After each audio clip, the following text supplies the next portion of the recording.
My name is Brene Alexandria, and today we're going to talk about how to live a more purposeful, aligned, and guided life. I know a lot of us talk about how we don't understand our purpose. We don't know what we're here for. We don't know if God is speaking with us. We don't know if our angel guides are leading us. And I want to let you know ways on how to become more guided and more purposeful in life.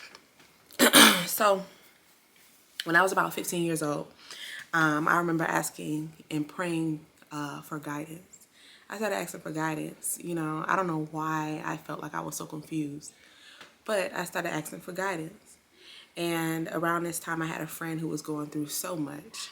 We was only 15, 16 years old, but she had gone through so much trauma in regards to, sexual trauma and, you know, just essay and just a bunch of different things, and that happened early on in her childhood.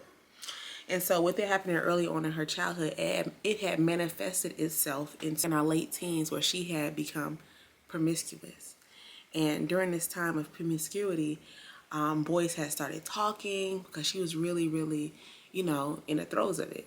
Boys had started talking about her, and she was very depressed. She had a lot of ideations to end it all. And again, we were 15. I didn't know what to say to her. I didn't know how I could help her. But all I know that I could listen to her and give her the advice that I thought, at 15. And so it was around this time that I started asking God for advice. And that's when I started seeing my angel numbers. At the time, I didn't know that they were angel numbers. I thought that I was going crazy. Like, y'all gotta excuse me, my nose is like stuffed up. I don't really sound like this. I sound so weird right now, but I really wanted to get this out. But yeah, I started seeing angel numbers. My first angel number was 11, right? I was seeing 11 everywhere, and I was paying attention to it. I'm like, what is this?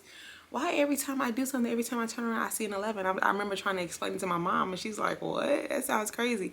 I remember getting a receipt, like, see, look, it's 11, it's 11, it's 11. And I haven't seen it for years. It wasn't until maybe a few years later, not a few years later, a few years ago, that I started even seeing people talking about angel numbers. Because I thought this is something I'm just going through. So I started looking those numbers up, and I started, to make a long story short, I started calling these numbers in. This is where I got the alignment at 15. Now I'm 30, and now I'm just now honing in on what these numbers mean and how I can use them to guide me through life. So I think a big part of becoming more